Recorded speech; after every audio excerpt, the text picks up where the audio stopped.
Obrigado, Davi, foi ótimo. Então, boa noite a todos. Estamos aí. Olha quem está conosco hoje, é a Denise. Maravilha, está de volta conosco. Muito bom. Nossa, não acredito. Muito bom ter a Não Denise acredito. aqui. Denise, você sumiu de nós por quê, filho? Então, vamos continuar, pessoal, nosso estudo. Hoje a gente termina o primeiro capítulo da segunda parte. E a partir, talvez até hoje, a gente já comece na primeira evocação. Mas, fora isso, eu vou pedir para o João fazer a leitura para nós, João. Aí faltam só o 14 e o 15, eu vou pedir para você ler os dois, que eles se complementam e já finalizam esse capítulo. Tudo bem.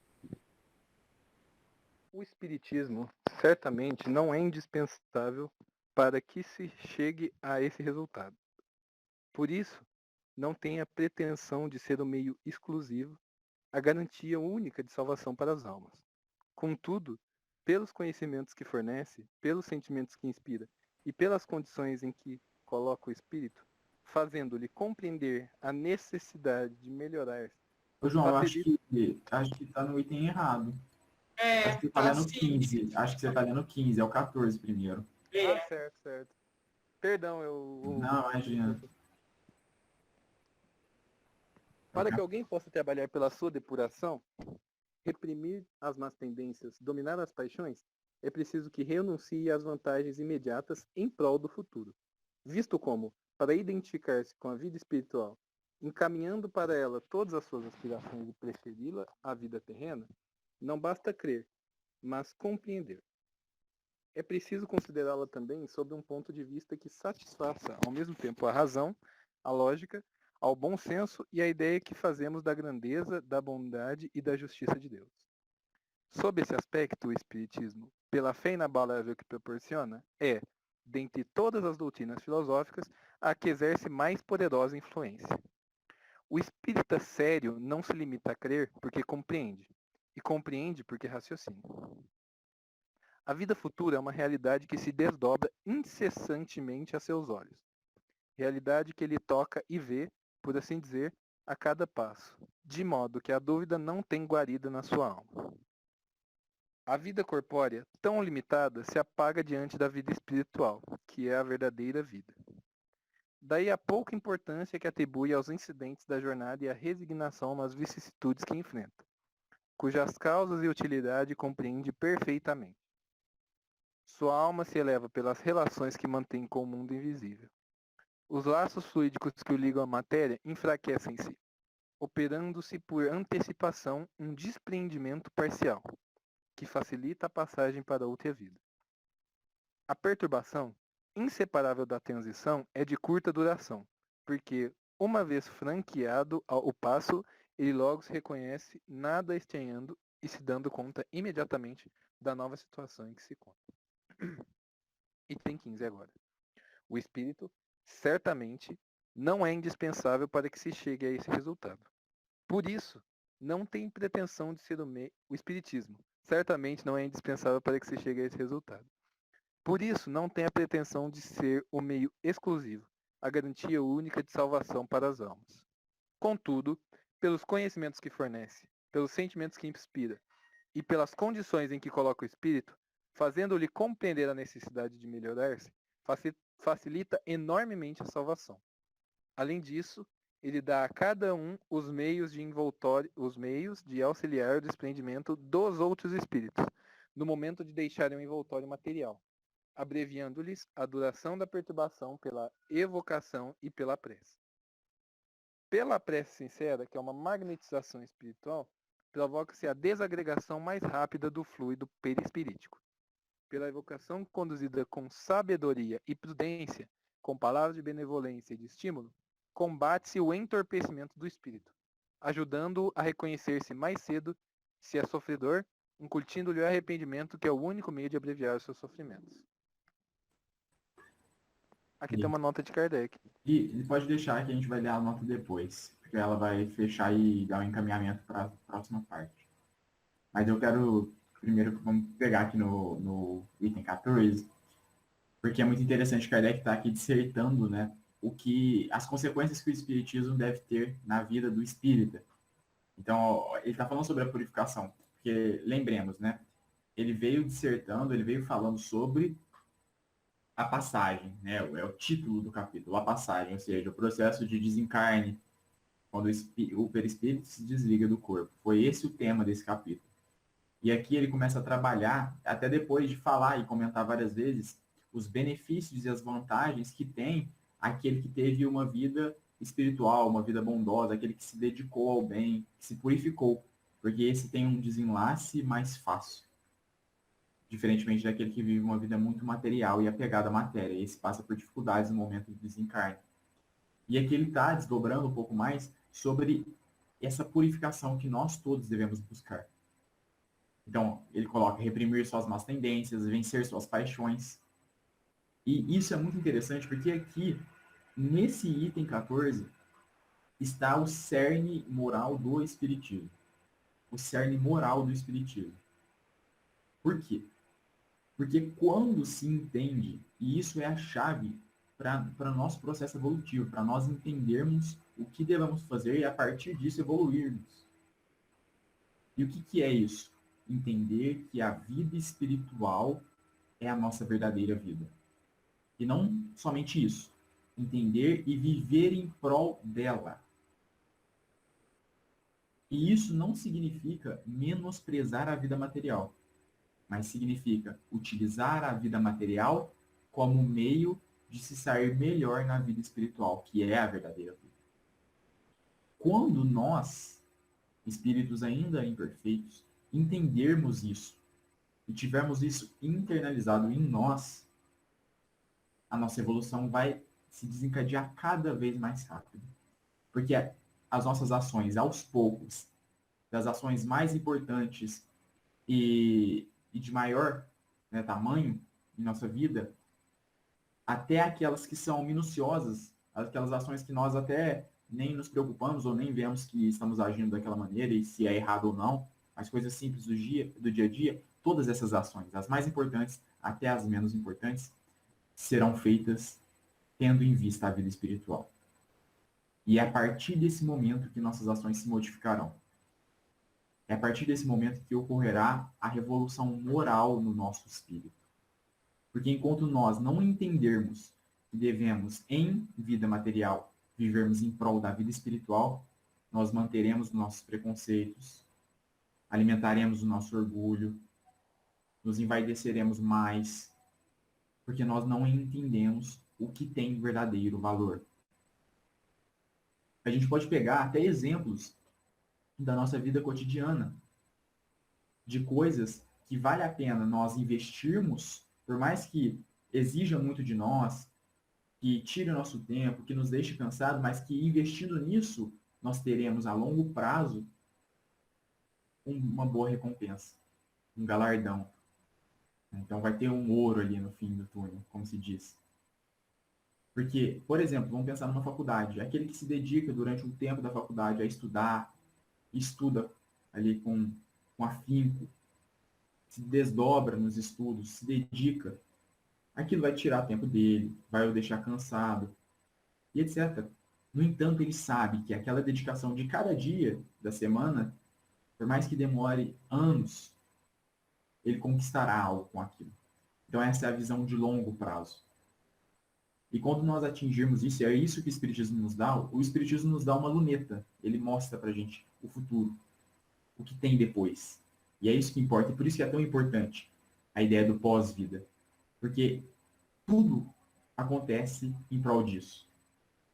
O mundo em que nós estamos, os nossos corpos, a nossa sociedade, tudo isso existe pela vida espiritual, que é a verdadeira vida. Então, entender isso é entender o cerne do Espiritismo, porque é isso que os Espíritos vieram nos ensinar.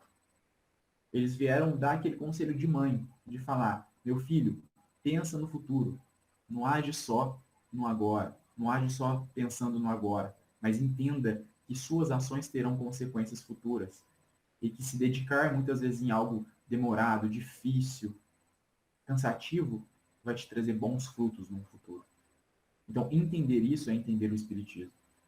É mudar aos poucos nossas ações, das mais importantes, das mais difíceis, até as minuciosas do dia a dia, tendo em vista a vida espiritual. Então, é abandonar hábitos que estão atrelados à vida material e adotar hábitos que estão atrelados à vida espiritual. Esse é o processo de purificação. É exatamente o homem velho que começa a morrer e o homem novo que começa a nascer. O próprio Paulo de Tarso tem uma frase maravilhosa que ele diz: quando a criatura está em Cristo, nova criatura é. Porque é exatamente esse processo de se modificar. Porque quando se está em Cristo, tem-se em vista a vida espiritual. Ou como o próprio Jesus falava, né? O reino dos céus, ou o reino de Deus. Então, quando se tem isso em vista, esse objetivo em vista, todas as ações que nós temos convergem rumo a esse objetivo. Quando não se tem ele em vista, e se tem em vista a vida material, todos os objetivos se convergem em prol da vida material. E aí vivemos uma vida material que se dedica a influenciar cada vez mais no crescimento das paixões, dos vícios e dos nossos defeitos. Então, o processo de purificação tem como base, o Espiritismo nos traz isso, o entendimento que a vida espiritual é a verdadeira vida. Entendendo isso, a gente entende o que a moral ou o que a ética espírita quer nos mostrar. Esse foi o grande objetivo dos espíritos, porque quando nós entendermos isso, nós entenderemos tudo, e todas as nossas ações irão se modificar aos poucos. Então isso é maravilhoso. E Kardec está mostrando para nós, ele não só mostrou como acontece, né, porque o objetivo dele aqui é tratar do desencarne nesse capítulo, como acontece o desencarne do espírito que está ali purificado, desmaterializado, mas também está nos mostrando como ser esse espírito. Esse que vive em carne uma vida espiritual. O próprio Paulo também, né, lembrando Paulo, ele tem uma frase maravilhosa em que ele diz que, embora andando pela carne, não militamos segundo a carne. Então, embora andando no corpo de carne, nós vivemos em prol do reino de Deus. Vivemos em prol do plano espiritual, da vida espiritual. Então, isso é maravilhoso. O Kardec fala também aqui sobre a necessidade de não somente crer, mas entender por que se está crendo. No capítulo do Evangelho segundo o Espiritismo, os Espíritos falam sobre isso, a necessidade de entender o porquê se crê, e não somente se crer. Crê-se em Deus? Sim, mas sabemos por que cremos nele. Um outro ponto, além dessa questão moral, é no finalzinho que eu peguei aqui, e até do que a gente falou sobre a perturbação, e a perturbação ser, na verdade, né, de origem física e não moral, como comumente se pensa. E aqui ele diz, a perturbação inseparável da transição. Né, que ele está falando do processo de perturbação do espírito purificado, que é de curta duração, mas ele coloca o adjetivo inseparável. A perturbação inseparável. Então, a perturbação acontece porque é um processo físico, como a gente até já tinha tratado antes. E por fim, no item 15, né, ele traz, e é uma ideia muito interessante também, que nós espíritas, por mais que o espiritismo tenha como cerne, como base isso, de nos mostrar a importância da vida espiritual, não significa que o espiritismo é o único meio de alcançar essa purificação. Então, Kardec coloca aqui, sem dúvida, o espiritismo não é indispensável a este resultado. Não é o único que fornece os meios, não é o único que fornece as ferramentas. Então, ele é um dos meios. Não significa que quem esteja distante ou fora do espiritismo não vá alcançar isso. E um outro ponto, por último, para abrir para vocês, que eu achei muito interessante, é dele falando sobre o desprendimento. E olha o que ele fala sobre o desprendimento que a gente pode não só auxiliar através desse processo de purificação, nós mesmos, como os outros, através da prece e da evocação. Quantas vezes, inúmeras vezes, eu já ouvi que os espíritos recém-desencarnados, eles não podem ser contatados, não podem ser evocados. Inúmeras vezes eu já ouvi isso dentro do movimento espírita. E olha que interessante, aqui o Kardec está ensinando para nós que a evocação de espíritos recém-desencarnados é uma ferramenta de auxílio na perturbação deles. Auxiliá-los na perturbação, para que eles saiam desse processo mais rápido. Porque ali ocorre um processo de esclarecimento. Então isso é muito interessante. Mostra novamente para nós o que a gente vem, e é um tema que sempre volta para nós, e nesse livro não poderia ser diferente, até porque ele tem uma parte exclusiva para evocações, a importância da evocação. Então, isso é muito importante, muito interessante. Ele fala também da prece, né? Então, que é uma magnetização espiritual. Isso é maravilhoso, que auxilia ali no processo do desencarne. Então, assim, eu peguei esses pontos e vou abrir para vocês, se quiserem comentar.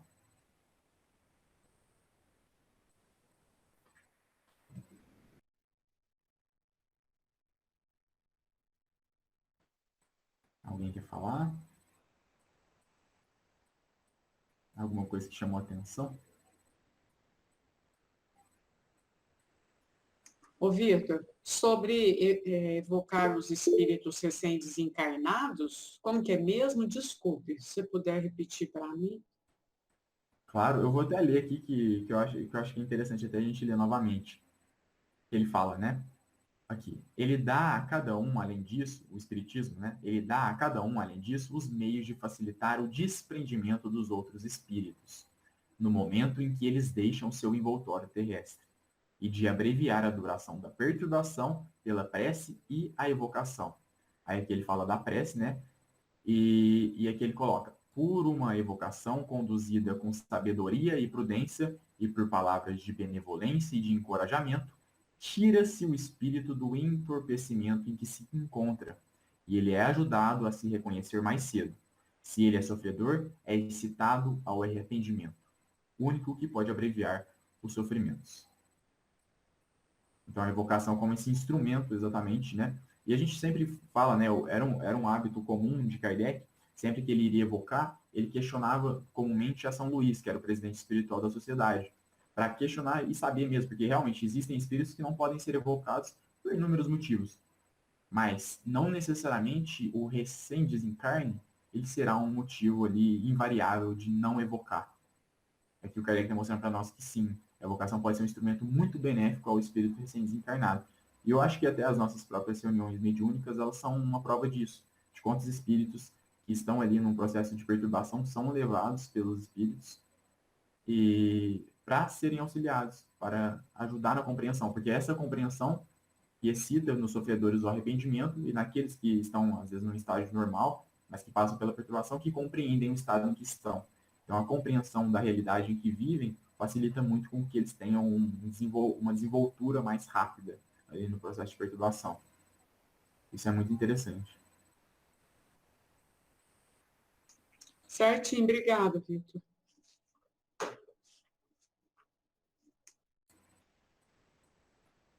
O povo está quietinho? Ninguém quer comentar? Mesmo, tá... Será que é o frio? É o feriado. É o feriado. O Davi está comentando no chat. Abre aí, Davi. Fala para nós. Não, eu só tava. Porque eu também cresci muito escutando isso. Da gente. Não, da evocação no geral, né? Evocação é perigosa e tudo mais. E a gente compreende que ela pode ser perigosa levando em conta quando a gente não tem prudência, quando a gente não tem conhecimento sobre o assunto, quando a gente realmente não busca, não tem uma boa iniciativa, uma preparação. E um dos tabus era o ponto aí de quando é o espírito recém-desencarnado. Então, eu fiquei, cara, mais um tabu quebrado. E o que mostra para mim também, acredito que para vocês, como sem uma leitura atenta, a gente deixa passar muita coisa. É possível que se o Victor não tivesse pegado esse ponto, ele teria deixado passar em um momento ali na leitura, agora. Então, importância da gente ler e reler e buscar realmente entender o processo, para não cair num negócio muito maquinal, de ler, nossa, que bonito, mas o que significa isso aí? Eu acho que esse é o ponto. Vê se realmente é isso que eu estou entendendo. Porque quando ele fala aí, olha, por uma evocação conduzida com sabedoria e prudência, com palavras de benevolência e encorajamento, tira-se o espírito do entorpecimento em que se encontra. E ele é ajudado a se reconhecer mais cedo, se ele é sofredor, e é excitado ao arrependimento, o único que pode abreviar o sofrimento. Então, às vezes, nesse processo, Vê se é isso que eu entendi. Não obrigatoriamente o espírito às vezes vai dar a manifestação. Porém, ele vai se conectar, né? Com os espíritos, com os irmãos que estão evocando, que estão conversando com ele, e ele vai meio que despertar, igual fala aí, né? Sair do entorpecimento. É isso. Como o Vitor trouxe, né, a gente não pode esquecer que podem existir certos impedimentos para o espírito chegar lá e se manifestar na reunião, né?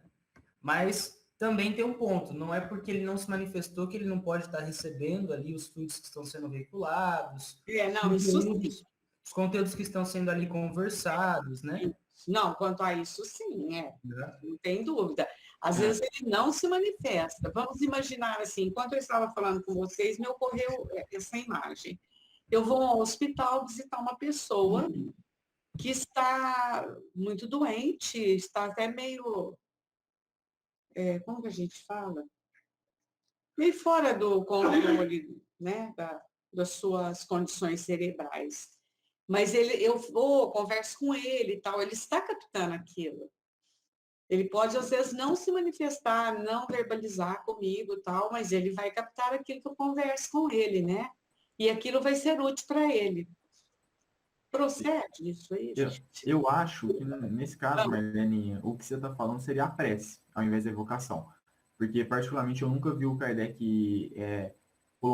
utilizar esse termo evocação para tratar sobre isso, nesse sentido que você está colocando. Eu acho que se adequa mais à prece, que seria o primeiro, né? Em que o espírito recebe o pensamento, a palavra, e aquilo pode auxiliar ele tanto fluidicamente, né? Falando no sentido fluídico físico, como também moral, em que ele recebe aquilo e ajuda na compreensão. Acho que seria mais na prece do que na evocação, porque quando ele utiliza o termo evocação, seria a evocação ali, né? A manifestação patente. É verdade. Eu tinha um amigo, quando a gente fazia parte da mocidade, que ele dizia assim, Davi, lembrando aí que você falou que sempre foi um tabu, não pode evocar espírito, porque vocês correm o risco de receber um espírito muito invocado e arrumar encrenca. E mesmo que aconteça, né? Se a gente vai trabalhando e vai buscando exatamente desenvolver uma postura mais coerente, buscar realmente ter uma postura amorosa, até mesmo com esses espíritos mais rudes, cara, que seja, né? Se é permitido que a gente tenha essa experiência, que a gente trabalhe ela. Tem até uma frase que eu gosto muito, que a gente encontra no livro dos médiuns, no capítulo dos lugares assombrados. Tem uma determinada resposta lá que é mais ou menos assim. A melhor maneira de expulsar os maus espíritos, né, que é o termo utilizado ali, que está falando de... Tá falando sobre exorcismo também, no cenário ali do texto, é se aproximando dos bons. Então, é esse movimento que a gente tem que buscar. Então, se a gente está num momento como esse, chamar os bons espíritos ali, buscar exatamente a melhor postura para com eles. Mesmo que seja o espírito mais invocado, né? Mais que a gente trabalha. É verdade. E sobre isso também, o Kardec, ele dá exemplos na própria Revista Espírita em que ele evoca. A gente estudou até na quarta-feira, Marlene, você deve se lembrar que ele evoca um espírito que fazia 8 dias que tinha desencarnado, 8 ou 12 dias. Então, assim, muito próximo do desencarne. E ele faz isso comumente, né? Mostrando que, na verdade, isso foi algo que foi desenvolvido pós-Kardec e também mostra um desconhecimento sobre a evocação. Então, é muito interessante, né? Pode sim ser o processo ali. Se eu tenho uma vaga lembrança de uma evocação que não é permitida exatamente por o espírito estar num estado de perturbação e que a evocação não ia auxiliar ele. Porque ele estava ali recém-desencarnado, enfim, não ia auxiliá-lo. E isso pode ser, sim, um impedimento. Né? E por isso que é sempre importante, e Kardec sempre realizava esse ato de questionar os bons espíritos que auxiliavam na reunião para saber, né, se aquela evocação poderia ocorrer antes de fazê-la. Então, esse é um processo muito importante na evocação também, né? O questionar aos espíritos que estão ali auxiliando. Até porque Kardec ele fez muitas pesquisas, assim, ele chegava a combinar, né, com a pessoa lá que estava prestes a desencarnar, ó, assim que você desencarnar, eu vou te chamar.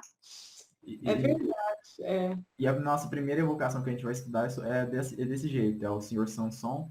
E o Senhor Sanson era um membro da Sociedade Espírita de Paris. Então, eles dialogavam muito sobre isso, né? Que quando chegasse do lado de lá, né, como seria e tal. E aí, vamos deixar que é cenas para os próximos capítulos.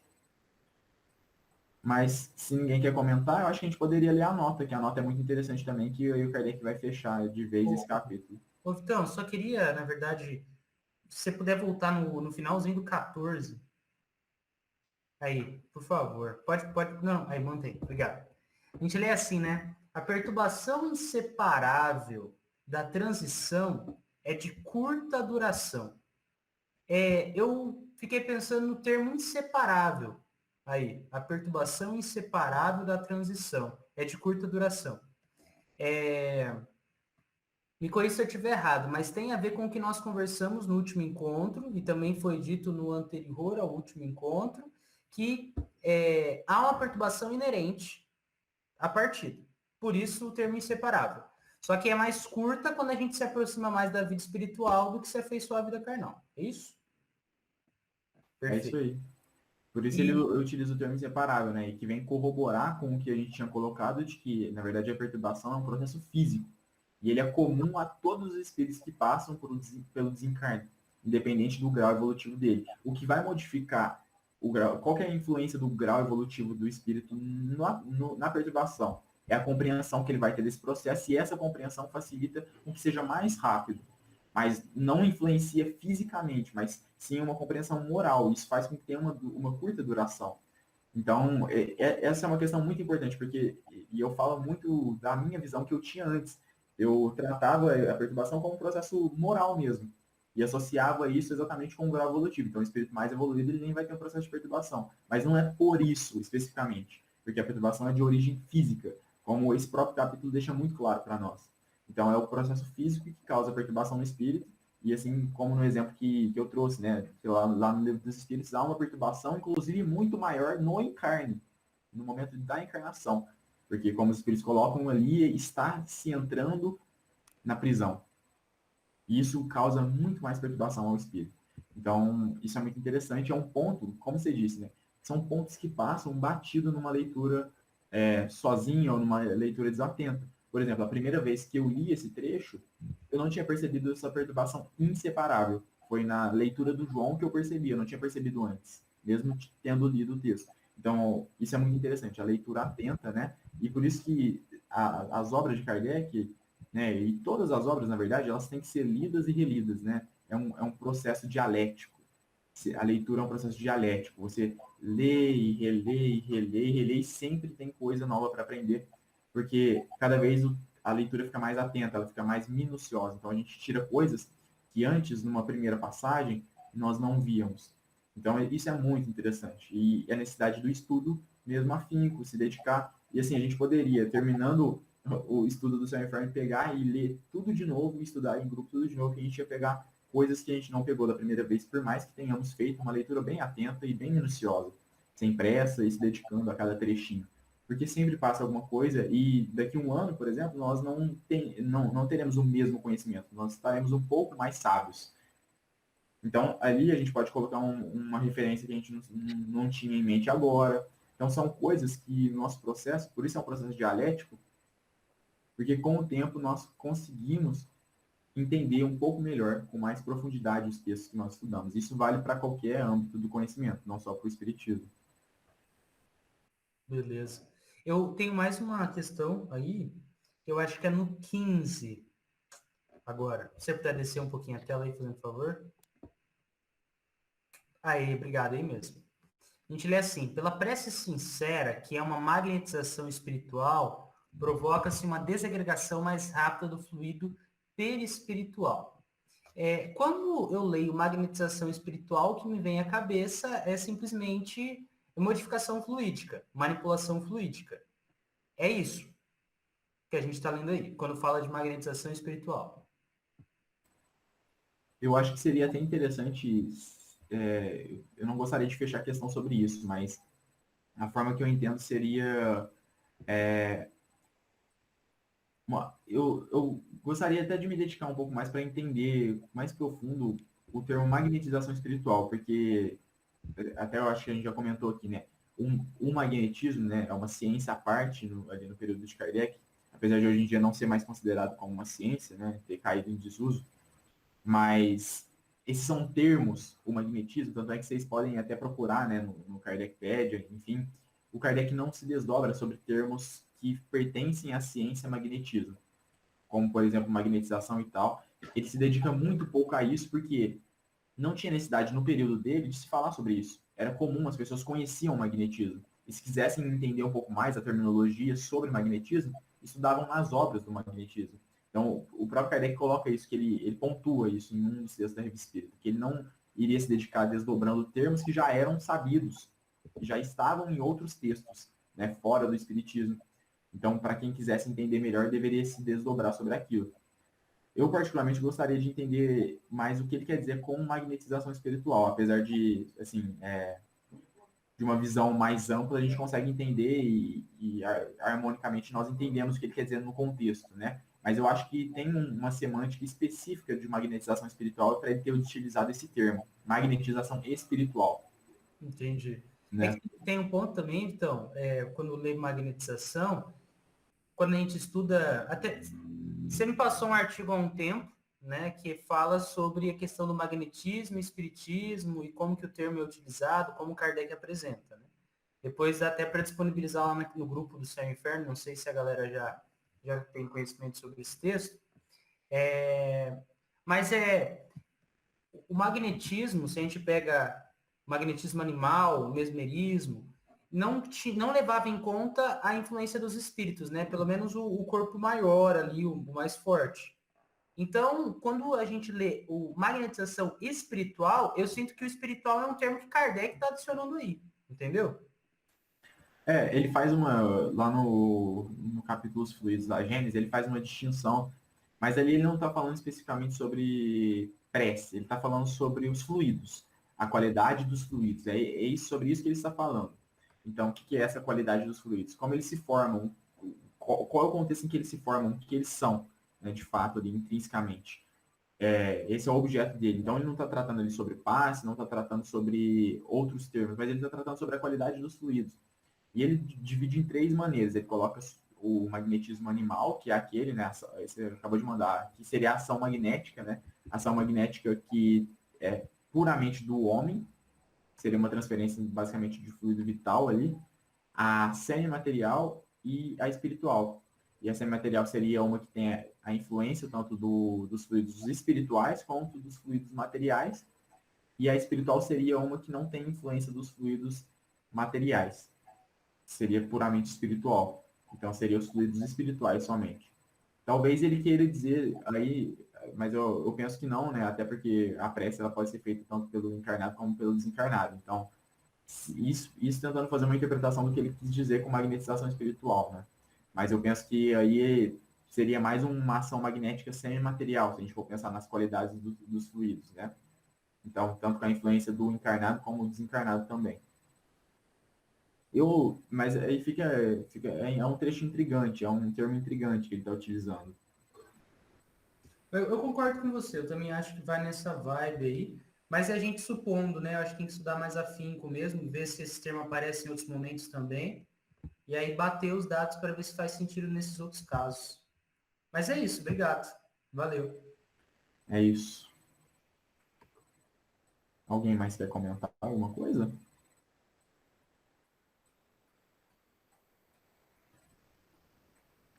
Ô, Vitor, Pode falar, Luciane. eu vou fazer uma pergunta. Ela pode até não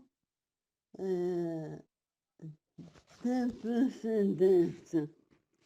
Se é uma pergunta meio estúpida, é o seguinte, vendo que a vocação e a prece, tanto do encarnado como do desencarnado, ajuda Se a gente pensar no planeta inteiro, hoje o desencarne é enorme e a prática, né, da evocação não é tão ampla assim. Então, essa evocação é um tanto quanto limitada se comparar com o número de pessoas que desencarnam com as que podem fazer evocação. Entendeu? Eu nem ia perguntar, porque parece tanto desencamina, né? Mas ficou aqui, né? Na cabeça. Você entendeu? Entendi. Então, eu concordo. Eu acho que a evocação, ela, até pelo que ela exige, né? Ela exige um médium, ela exige um processo cuidadoso, prudente, cauteloso. Então, as exigências da evocação são muito maiores do que a da prece. Porque a prece é só você se concentrar ali e pronto. É simples, é fácil. Tem menos exigências do que a evocação. Então, realmente, a evocação ela se torna um pouco mais limitada exatamente pelas exigências que ela possui. Isso pode dificultar. Mas é uma questão de querer mesmo. Então, se há um processo evocativo ali, se tem uma facilidade maior para se fazer, se faça, né? Mas são duas ferramentas que Kardec está apresentando para nós que podem auxiliar os espíritos, né? E que, como ele coloca, podem abreviar a duração da perturbação deles. Mas realmente eu concordo com você. Eu acho que a prece ela seria mais simples e mais fácil de ser feita, né? A evocação ela tem alguns empecilhos a mais. Podem dificultar. Ouviu? Outra coisa, a prece que é feita por outro povo, o japonês, por exemplo, né? Que honra os mortos. Essa prece também deve ser considerada. Eu penso que sim, na verdade, vamos pensar no contexto de Deus, né? Uhum, Porque o que é, Deus vai levar em conta? Deus não vai levar em conta se a pessoa que está orando é espírita, nem se é isso. católico, nem se é brasileiro, ou se é americano, ou se é Uhum, japonês.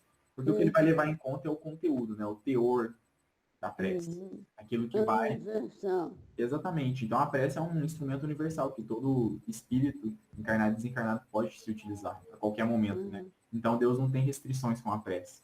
É o veículo em que nós podemos nos comunicar com Ele, né? Apresentar tanto os nossos desejos, como as nossas angústias, os nossos arrependimentos e nossos agradecimentos e etc. Né? O que a gente quiser falar é o nosso meio de conversar com Deus, né?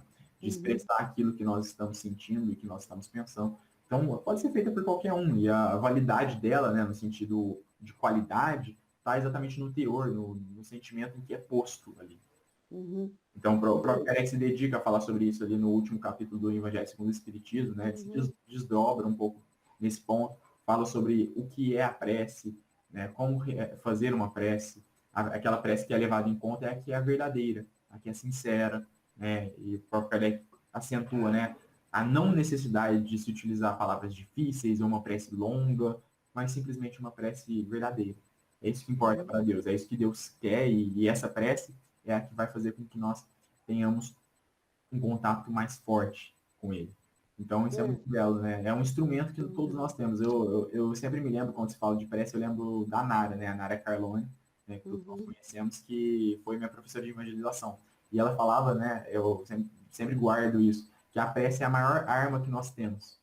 Porque ela realmente é uma arma, né? Se pensar num sentido de meio que nós temos para atingir um objetivo. Então, assim, é uhum, um instrumento maravilhoso. A prece é um instrumento de graça que todos nós possuímos, que nos contata com Deus e com os bons espíritos a qualquer momento, em qualquer lugar. Então, a prece, assim, eu falo por mim, né, particularmente, eu dou pouco valor à prece, perto do que eu poderia dar. Né? uhum, Eu sei o que eu poderia realmente valorizar na prece e fazê-la com mais sinceridade, com mais frequência, né? Apesar de já ter conseguido evoluir e fazê-lo com mais frequência, mas é um instrumento, assim, indizível. Eu acho que todos nós já passamos por momentos de dificuldade em que nós precisávamos relaxar, acalmar a mente, tirar aquele peso das costas, e uma prece sincera, de poucas palavras, nos alivia de uma maneira, assim, indescritível. Pelo menos comigo já aconteceu diversas vezes e é sempre um instrumento valorável em nossas mãos, né? Então, assim, Uhum. a prece é um instrumento que nós deveríamos valorizar mais e que nós ainda entendemos pouco o valor dela. Uhum. Uhum. O que importa realmente é a fé, é, Exatamente. é como a pessoa conduz os valores, né, naturais, né? É isso aí. Uhum. Valeu, Vitor. Obrigada. Imagina. Eu acho que a gente pode ler a nota aqui e aí fica aberto depois que a gente já está quase terminando também. Você lê para nós, João, a nota, por favor? Leio sim, só um segundinho, que eu acho que eu fechei meu livro aqui. Achei. Eu tinha perdido a parte. Vamos lá. Os exemplos que vamos citar nos capítulos seguintes apresentam os espíritos nas diferentes fases de felicidade e infelicidade da vida espiritual. Não fomos procurá-los nas personagens mais ou menos ilustres da antiguidade, cuja situação pode ter mudado consideravelmente depois da existência que lhes conhecemos, e por isso não ofereceriam provas suficientes de autenticidade. Ao contrário, tomamos esses exemplos nas circunstâncias mais ordinárias da vida contemporânea, porque são aquelas em que cada criatura pode encontrar mais similitudes e tirar, pela comparação, as mais proveitosas instruções. Quanto mais próxima de nós está a existência terrestre dos espíritos, quer pela posição social, quer por laços de parentesco ou de meras relações, tanto mais o... peraí, me perdi. Tanto mais nos interessamos por eles, tornando-se mais fácil averiguar-lhes a identidade. As posições vulgares são as mais comuns, as de maior número, podendo cada qual aplicá-las em si, de modo a se tornarem úteis, ao passo que as posições excepcionais comovem menos, porque saem da esfera dos nossos hábitos. Não foram, pois, as sumidades que procuramos, e se, nesses exemplos, se encontram algumas personagens conhecidas, a maioria delas é composta de nomes obscuros. Nomes retumbantes nada acrescentariam à instrução que visamos, podendo ainda ferir suscetibilidades. Não nos dirigimos aos curiosos nem aos amadores de escândalo, mas tão somente aos que pretendem instruir-se. Esses exemplos poderiam ser multiplicados infinitamente, porém, forçados a limitar-lhes o número. Escolhemos os que pudessem melhor esclarecer o mundo espiritual e seu estado, quer pela situação dos espíritos, quer pelas explicações que estavam no caso de fornecer.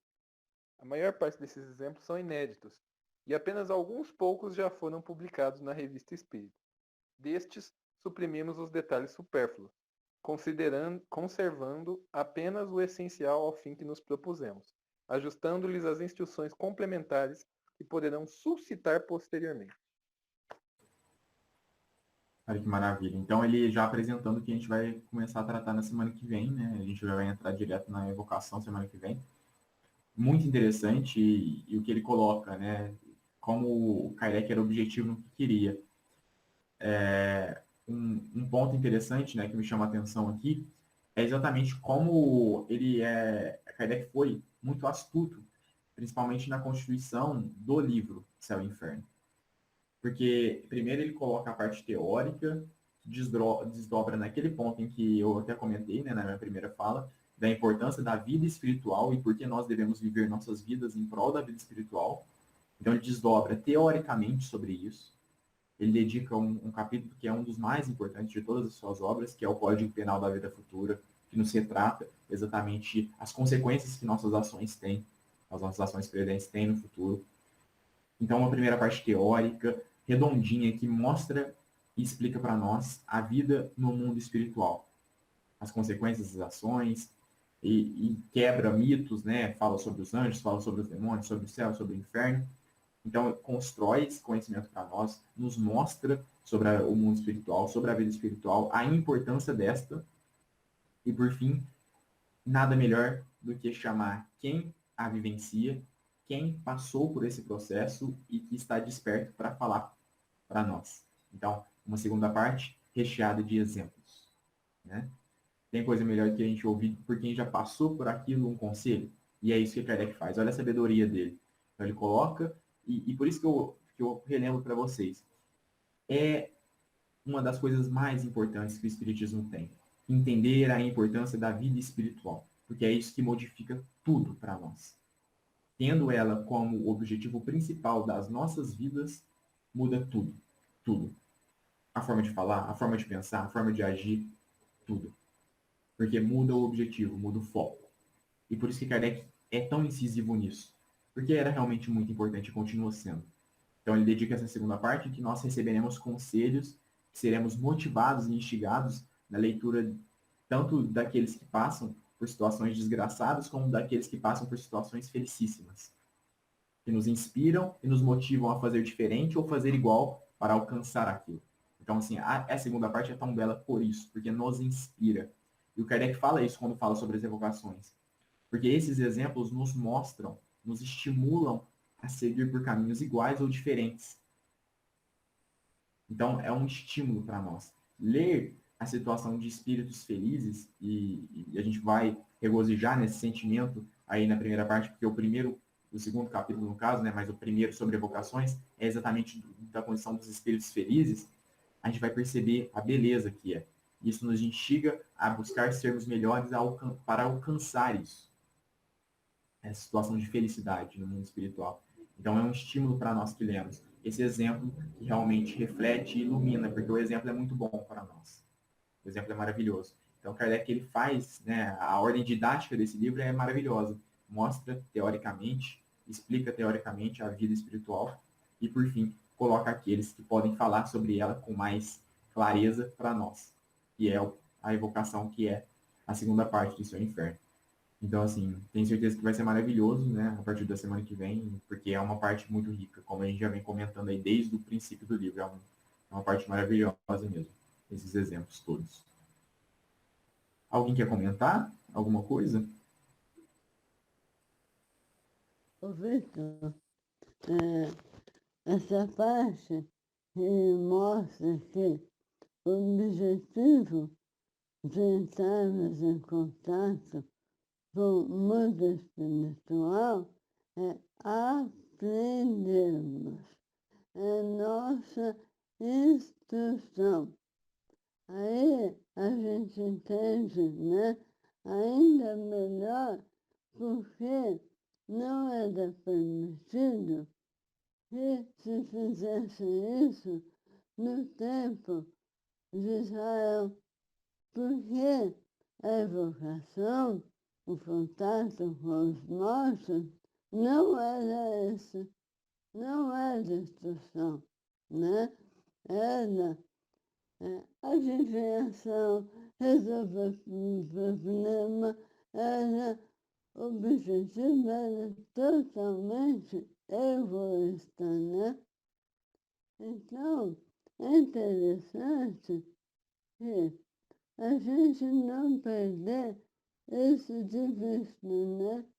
A cada manifestação, a gente tentar perceber um pouco mais nesse mundo que nós temos uma visão muito limitada, não é? Perfeito, Lucélia. Perfeito, é isso mesmo. É a instrução, né? E casa exatamente com o que você disse. Então, no período ali de Israel antigo, né, no período de Moisés, era exatamente por isso que era proibido, como a gente até já discutiu aqui, né, porque os fins eram ruins. Então, não era nenhum fim de instrução. Era simples curiosidade, ou leviandade, enfim. Então, maravilhoso, é exatamente isso. A evocação, esses exemplos, eles servem para instrução, né? Para nossa instrução. Esse é o objetivo principal.